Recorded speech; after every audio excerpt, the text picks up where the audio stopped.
Hello everyone, welcome to my channel. Today I've got some fascinating stories to share with you from the AITA subreddit. If you enjoy content like this, make sure to like and subscribe. So shall we get started? Story 1. Am I the asshole for telling my daughter she can't cut her hair to impress a boy? I'm a 34-year-old mom with a 13-year-old daughter, Lily, who's always been proud of her waist-length blonde hair. It's her signature look, gleaming under the sun like something out of a shampoo commercial. She's spent years brushing it, styling it, and even begging me to buy her fancy conditioners. So when she came to me last week, eyes sparkling with a mix of nerves and excitement, and announced she wanted to chop it all off, down to less than an inch, I was floored. The reason? To impress her crush, a 14-year-old boy named Ethan from her school. Lily's been talking about Ethan nonstop for months. He's in her math class, plays soccer, and apparently has the coolest vibe. She showed me a picture of him with a buzz cut, and that's when it clicked. She wanted to mimic his look to catch his attention. I tried to stay calm, but my gut screamed this was a bad idea. She's 13 at that age where every decision feels like it'll define her forever.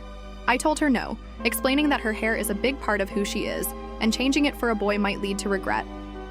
She didn't take it well. Her face turned red and she yelled, "You're such an overbearing mom!" before storming off to her room, slamming the door so hard the picture frames rattled. I stood there, stunned, wondering if I'd been too harsh. My husband, Tom, who's 35, overheard the whole thing. Later, over dinner, he said he got why I put my foot down but thought my approach was off. "You didn't really listen to her," he said, cutting into his chicken. "You just shut her down." He warned that Lily might stop sharing her plans with us if we don't handle these moments better. His words stung because I pride myself on being close with her. We talk about everything, school, friends, even her silly TikTok obsessions. But this felt different, like she was ready to throw away a piece of herself for a fleeting crush. I sat Lily down the next day, hoping to smooth things over. I asked why she felt so strongly about the haircut. She fidgeted with her bracelet, avoiding my eyes, and mumbled that Ethan thinks short hair is edgy and cool. I explained that changing her appearance for someone else, especially at her age, might not feel as empowering as she thinks. What if Ethan doesn't notice? Or worse, what if they break up? She'd be left with a hairstyle she might not even like. I suggested a compromise, maybe a trim or some highlights, but she rolled her eyes and said I didn't get it. Now the house feels tense. Lily's been quieter, spending more time on her phone, probably texting her friends about how strict I am. I can't help but wonder if I'm being too controlling. I want her to express herself, but this feels like a decision driven by pressure, not confidence. I've seen her scroll through Instagram, comparing herself to other girls, and it breaks my heart. I don't want her to think she needs to change to be liked. But Tom's words keep echoing. Am I pushing her away by saying no? Should I have let her make this choice, even if it's a mistake? I'm torn between protecting her and letting her learn. Part of me wonders if I'm overreacting because of my own past. When I was her age, I dyed my hair jet black to impress a guy, and I hated it for months. I don't want Lily to go through that kind of regret, but maybe she needs to make her own mistakes. I just want her to feel confident in who she is, not who she thinks Ethan wants her to be. Am I the asshole for telling my daughter she can't cut her hair to impress a boy? Story 2. Am I the asshole for not turning down a backstage invite because my acquaintance couldn't handle being left alone? Last month, I had a night I'll never forget. My two friends, Sarah, 39, and Emma, 28, and I, 30, got the chance of a lifetime at a concert by our favorite band. We've been tight with the band for years, sharing beers after shows and swapping stories on social media. Out of the blue, as we were screaming our lungs out in the crowd, the band's manager spotted us. He pointed directly at us, Sarah, Emma, and me, and said, "Just those three." A roadie ushered us toward the backstage area, and my heart was pounding with excitement. But then there was Teresa, 32, an acquaintance we'd run into at the show. She wasn't part of our plan. She'd bought her own ticket and showed up alone. But when she saw us being pulled away, her face twisted into this pouty, almost childish scowl. "Well, okay then. What about me?" she huffed, loud enough for half the pit to hear. Teresa's been to a few of the band's shows with us before, but we're not close. She's more of a tag-along, someone we see at gigs and nowhere else. As we followed the roadie, her voice carried that bratty tone, and I felt a pang of guilt, but only for a second. The band didn't know her, and the manager made it clear, just us three. We didn't have the power to bring her along, even if we wanted to. Sarah and Emma glanced at each other, then at me, and I could tell we were all thinking the same thing. This was our moment, not hers. We politely gave Teresa two options: stay in the pit or meet us later at the pub across the street. Neither was good enough for her. She crossed her arms, glaring like we'd betrayed her. Backstage was unreal. Dim lights, the band laughing over drinks, guitars leaning against the wall. We chatted with the lead singer about their tour, and I felt like I was living a dream. But when we got back to the pub, Teresa was there, nursing a beer and a grudge. She barely spoke to us, and later she told Sarah and Emma she felt abandoned because of some trauma she's got.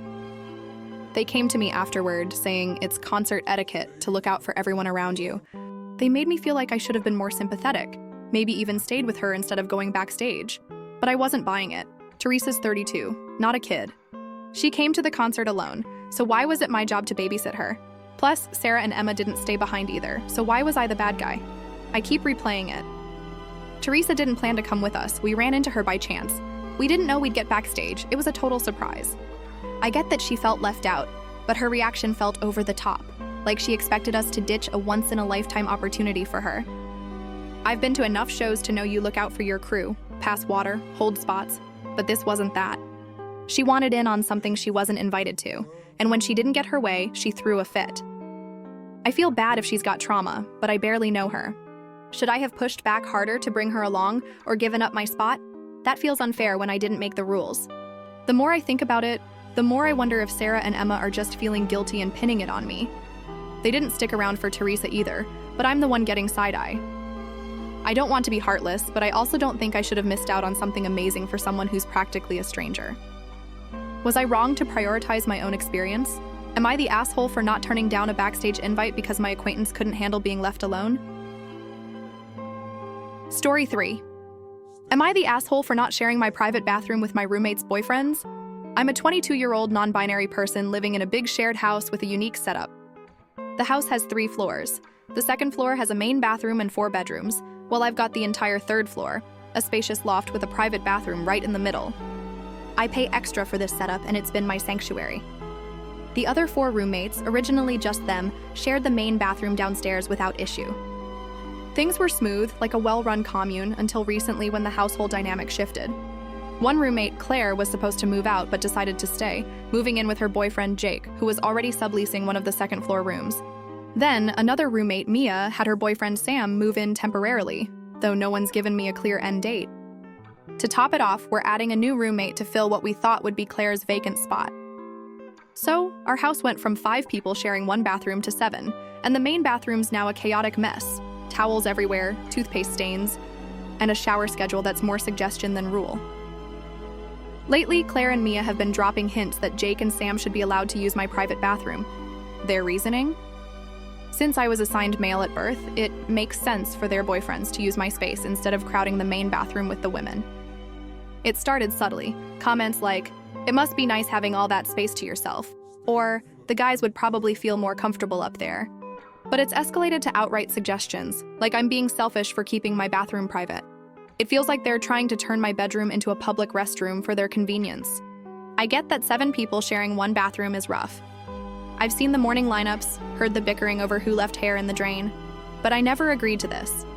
When they asked about the extra housemates, I said it was fine because I assumed my loft and bathroom would stay untouched. I pay more rent for this exact reason: privacy. My bathroom's not some luxury spa. It's a modest setup with a shower, toilet, and sink, but it's mine. Having people traipse through my bedroom to use it would destroy the one space where I can close the door and just breathe. The other day, Claire cornered me in the kitchen saying, "You're up there all alone and we're struggling down here." I stayed calm but firm, explaining that my bathroom isn't communal. She rolled her eyes, muttering about me being territorial. Jake's been giving me side glances like I'm hoarding some treasure. Mia's been quieter but keeps bringing up my assigned gender, which feels like a low blow. It's not about gender, it's about boundaries. I don't care who uses the main bathroom, I just want my space respected. I'm planning to set a hard boundary at our next house meeting. I'll tell them my bathroom's off limits, full stop. I can already picture Claire's exasperated sigh and Mia's passive-aggressive comments about teamwork. I don't want to be the bad guy, but I didn't sign up to share my bedroom with 2 extra guys I barely know. I'm starting to feel like they see my space as a solution to their poor planning. Should I have anticipated this when I agreed to the new housemates? Maybe. But I never imagined they'd expect me to open my door to their boyfriends. I'm not trying to be unhelpful, but I need my space to feel like mine, especially in a house this crowded. Am I the asshole for refusing to let my roommates' boyfriends use my private bathroom even though I agreed to the added housemates? Story 4. Am I the asshole for platonically cheating on my best friend by vacationing with new friends? I'm a 19-year-old college student, and my best friend, Matt, also 19, has been my rock for 3 years. We're inseparable. Think late-night pizza runs, binge-watching shows, and texting memes at 2 a.m. Everyone knows we're tight. It's like we're each other's default person. But last week, things got weird. I told Matt I'm going on a 5-day camping trip in August with some course mates from college. These friends, who I've known since September, are a fun group I've bonded with over study sessions and coffee breaks. We saved up to celebrate the end of the semester with this trip. Matt's not part of this crew. He's in a different major, so it never came up until I mentioned it casually over lunch. His reaction threw me. His face went blank and he got quiet, which isn't like him. When I prodded, he said it was weird that I'd put so much time and money into people I've only known for months. "We've never traveled together," he added, his voice sharp, "and I've got 2 years on them." Then he dropped the bomb, calling me a platonic cheater. I couldn't help it. I laughed. It sounded absurd, like something from a bad rom-com. But Matt didn't laugh. He hung up our call and ignored my texts, leaving me staring at my phone, confused and a little hurt. I've been replaying it, trying to figure out where this came from. Matt and I spend tons of time together. Movie nights, study dates, even grabbing coffee between classes. But this trip is different. It's my first time traveling with friends, not family, and I'm excited to branch out. These course mates are great. We've got inside jokes, shared late-night cramming sessions, and a group chat that never stops buzzing.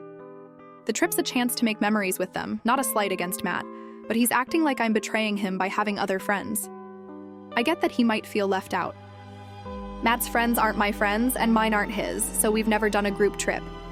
Honestly, I've avoided traveling alone with him because it feels too intimate, like something I'd do with a boyfriend. A solo trip with just us two would blur lines I'm not ready to cross. I don't think Matt would make a move. He's never given off that vibe, but it's a boundary I've set for myself. I tried explaining this, but he was too upset to hear me out. Now I'm stuck. Part of me feels bad because Matt's clearly hurt, but I can't bring myself to apologize. I'm not cheating, platonic or otherwise. I'm just living my life, making new connections. College is about meeting people, right? I don't think it's fair for him to guilt me over this. He's making me out to be the bad guy for wanting to hang with others, and it's starting to feel controlling. I called him after a few days of silence, asking to meet up after his shift next week to talk it out. He agreed, but he didn't apologize, and I'm not sure I will either. I keep wondering if I missed something. Should I have invited him even though he doesn't know these people? Or is he overreacting because our friendship's always been so central? I don't want to lose him, but I also don't want to feel like I can't have other friends. This trip is a big deal to me. It's a step toward independence, a chance to make my own memories. But Matt's words keep echoing, making me question if I'm being selfish. Should I have handled this differently? Maybe checked in with him sooner? Am I the asshole for choosing to vacation with relatively new friends instead of my best friend of 3 years? Story 5. Am I the asshole for asking my flatmate to work somewhere other than our shared living space? I'm a 22-year-old living in a converted old pub in London with 2 friends, Jason and Isaac. The place is quirky, 2 upstairs bedrooms and a massive basement that used to be the pub's cellar. I've got the smallest upstairs room, Jason's in the other, and Isaac's claimed the huge basement, which is as big as the entire upstairs. We all pay the same rent, despite the size difference, which seemed fair when we moved in. I work 3 days a week at an office and 2 days from my room or a nearby cafe. Jason's in hospitality, so he's barely home. Isaac, though, used to have an office job but quit 6 months ago to become a consultant. Now, he's turned our shared front room, where our TV and sofas live, our chill spot, into his personal office. At first, it didn't bug me. Isaac would take calls or type away while we watched Netflix, and I'd just tune him out, but it's gotten out of hand. He's set up a full desk, complete with monitors and a coffee-stained notebook, right in the middle of the room. He's on video calls constantly, camera on, talking loudly about quarterly projections while I'm trying to eat dinner or catch up with Jason. It's like living in his workplace. I can't relax in my own home. Every time I walk in, I feel like I'm interrupting his board meeting. I've asked him politely, multiple times, to take his calls downstairs in his massive basement. His response? He flipped out, saying he can't work in a windowless dungeon, even though that's the space he pays for. I get it. Basements aren't ideal. But his room is huge, with plenty of space for a desk, and he chose this setup. Meanwhile, our front room's supposed to be for all of us. I tried reasoning with him, pointing out that he's monopolizing a shared space we're all paying for. I even suggested he try a cafe or library for calls, but he acted like I was asking him to work on the moon. He's there till midnight sometimes, his back to us, only getting up to grab takeout or smoke on the balcony. It's like he's planted roots in our living room, and I'm starting to feel like a guest in my own home. Things came to a head last week. I was trying to watch a movie, and Isaac was on a call, laughing loudly with a client. I asked if he could move downstairs, and he snapped, "This is my house too." I reminded him we all share the front room, but he just shrugged and turned back to his screen. I'm at my wit's end. Since he's not on the lease, I'm considering telling him to move out if he can't respect the shared space. It feels drastic, but I don't know what else to do. Jason agrees it's annoying, but thinks I should pick my battles. He's not home enough to care as much, which leaves me feeling like the bad guy. I keep wondering if I'm being too harsh. Isaac's work is clearly important to him, and maybe I should be more flexible. But I didn't sign up to tiptoe around his office. I've tried compromising, suggesting he limit calls to certain hours, but he's not budging. My room's too small to work in comfortably, and I can't afford to spend every workday in a cafe. I just want our front room to feel like a home again, not a cubicle. Is it fair to ask him to work elsewhere, given he has all that space downstairs? Or am I overreacting by considering kicking him out over this? Am I the asshole for asking my flatmate to work somewhere other than our shared living space? Story 6. Am I the asshole for not making time to help my mom after waiting over an hour for her? I'm a 33-year-old guy living in a rental suite in my mom's basement. It's been my home for a couple of years. And yeah, I knew moving in might get messy, but it was affordable and close to my remote job. Things have been mostly fine. My mom and I keep our space, and I help out when she needs it, like watering her plants when she's away. Yesterday, she called me about a last-minute weekend trip she's taking. She asked if I could handle her plants, and I said, "No problem, like I always do." I've done it before. Simple stuff, watering her roses and herbs. She said she'd be home from work by 2 p.m. to show me what needed doing, since it's a 20-minute commute. I figured it'd be quick, so I was outside waiting by 2:10. Time dragged on. By 3:20, I was still standing there, checking my phone, the sun beating down on me. No sign of her, no text. I messaged her, saying I was heading inside and she could leave written instructions. I wasn't mad, just annoyed. I had things to do. At 4:15, she finally replied, apologizing because work got busy. She rolled in at 4:40, and by then I was prepping for my remote job, which starts at 6 p.m. I was blending a smoothie, logging into my work system, when she came downstairs at 5:40. She apologized again, and I brushed it off, saying, "Life happens." But then she asked if I had time to walk the yard with her to go over the plants. I explained I couldn't. Work was starting in 20 minutes, and I was already juggling setup. I figured she'd understand. She didn't. Her face tightened, and she started yelling, calling me disrespectful and ungrateful. Then she dropped a bomb. "This is your 30-day notice to move out." I was stunned. Over plants? I know I've got legal protections, she can't just evict me like that, but the betrayal stung. I've been a good tenant, paid rent on time, helped out plenty. Now I'm planning to move out and probably go no contact. It feels like the only way to avoid more drama, but I keep wondering if I'm the one in the wrong here. Looking back, I get that she was stressed. Her trip was last minute, and maybe work threw her off. But I waited over an hour, rearranged my day, and still got screamed at when I couldn't drop everything. I wasn't trying to blow her off. I'd already agreed to help and stood outside like an idiot waiting. If she'd shown up when she said, we'd have been fine. Instead, she acted like I was dodging her on purpose. I've replayed it 100 times. Should I have just paused my work prep and gone with her? Maybe, but I was about to start a shift, and I can't afford to mess that up. My job's remote, but it's demanding, and I need to be focused. I feel bad because she's my mom, and I don't want to burn this bridge. But her reaction felt so over the top, like she was punishing me for having boundaries. I've helped with her plants before without issue. Why was this time such a big deal? Part of me wonders if there's more going on with her, something she's not saying. But I can't keep living under this kind of ultimatum. I'm hurt, angry, and honestly exhausted. Was I wrong to prioritize my work after waiting so long? Should I have made time, even if it meant scrambling before my shift? Am I the asshole for not making time to help my mom after waiting over an hour for her? Thanks so much for listening until the end. If you enjoyed these AITA stories, please like the video and subscribe to the channel so you don't miss what's next. Which story surprised you the most? Drop a comment below and let me know. See you soon.